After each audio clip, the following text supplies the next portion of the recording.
afternoon. Good afternoon. Good.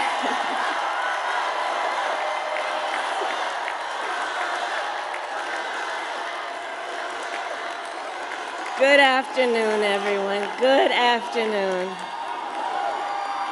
Good afternoon. Good afternoon. Thank you all. Thank you, thank you.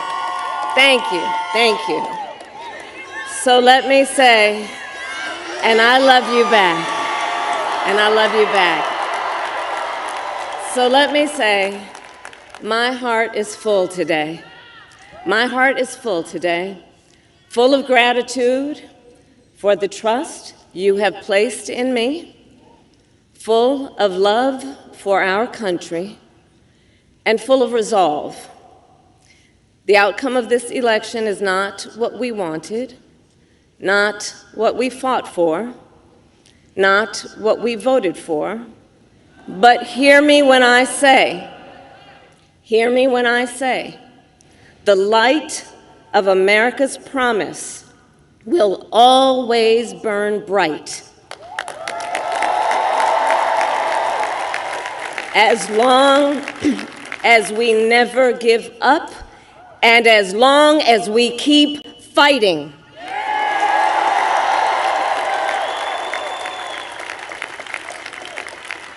To my beloved Doug and our family, I love you so very much. To President Biden and Dr. Biden, thank you for your faith and support. To Governor Walz and the Walz family, I know your service to our nation will continue.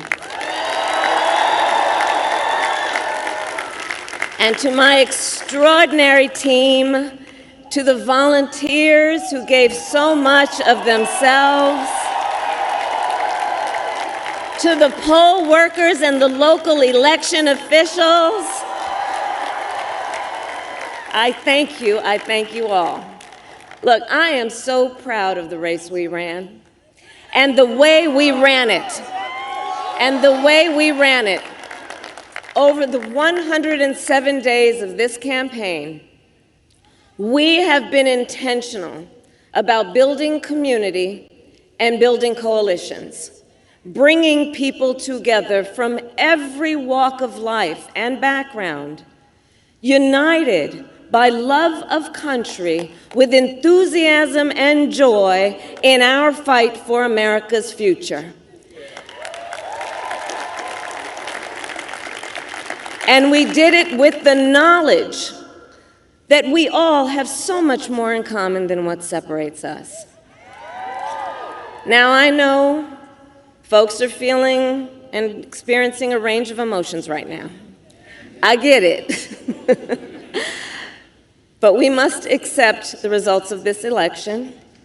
Earlier today, I spoke with President-elect Trump and congratulated him on his victory. I also told him that we will help him and his team with their transition, and that we will engage in a peaceful transfer of power.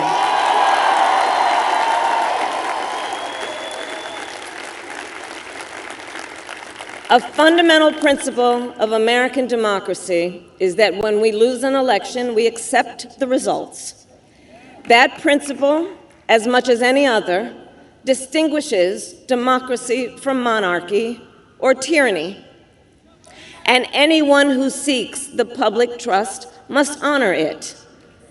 At the same time, in our nation, we owe loyalty not to a president or a party, but to the Constitution of the United States.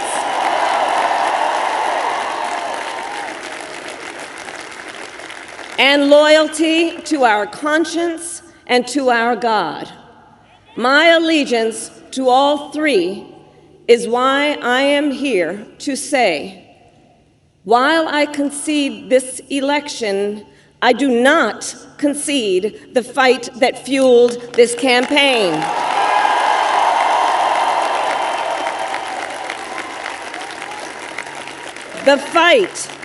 The fight for freedom, for opportunity, for fairness, and the dignity of all people.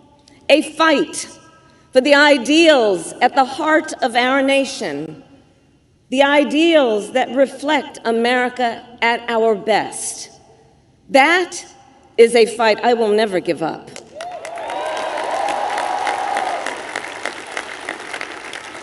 I will never give up the fight for a future where Americans can pursue their dreams, ambitions, and aspirations, where the women of America have the freedom to make decisions about their own body and not have their government telling them what to do. We will never give up the fight to protect our schools and our streets from gun violence. And America, we will never give up the fight for our democracy, for the rule of law, for equal justice, and for the sacred idea that every one of us, no matter who we are or where we start out, has certain fundamental rights and freedoms that must be respected and upheld.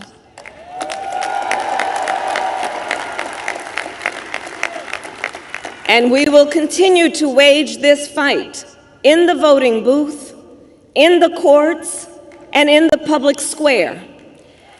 And we will also wage it in quieter ways, in how we live our lives, by treating one another with kindness and respect, by looking in the face of a stranger and seeing a neighbor, by always using our strength to lift people up, to fight for the dignity that all people deserve. The fight for our freedom will take hard work, but like I always say, we like hard work. Hard work is good work. Hard work can be joyful work. And the fight for our country is always worth it. It is always worth it.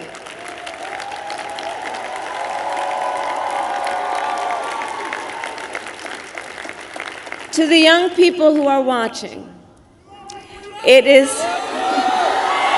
I love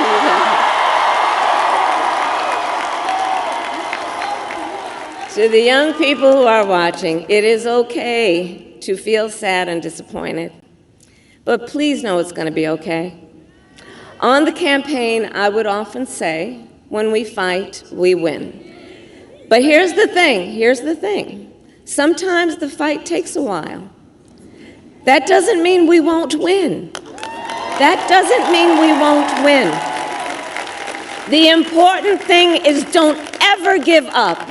Don't ever give up. Don't ever stop trying to make the world a better place. You have power.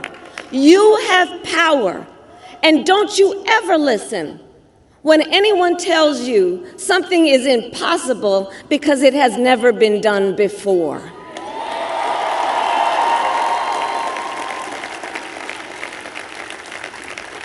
You have the capacity to do extraordinary good in the world.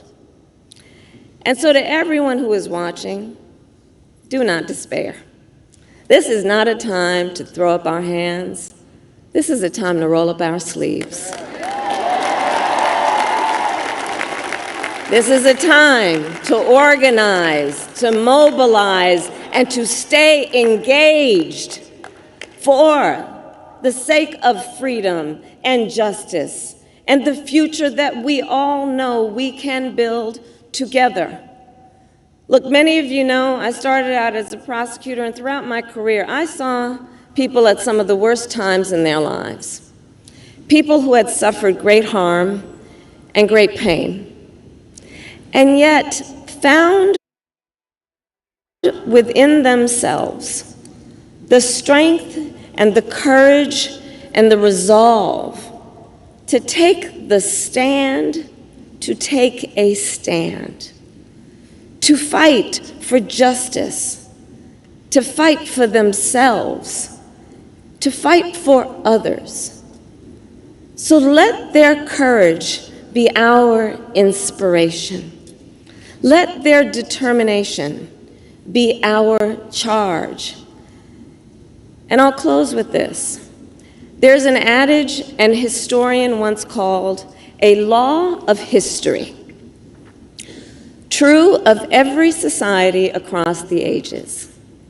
The adage is, only when it is dark enough can you see the stars.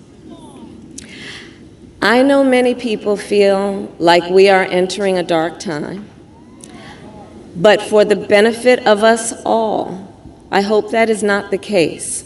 But here's the thing, America, if it is, let us fill the sky with the light of a brilliant, brilliant billion of stars. The light of optimism, of faith, of truth, and service.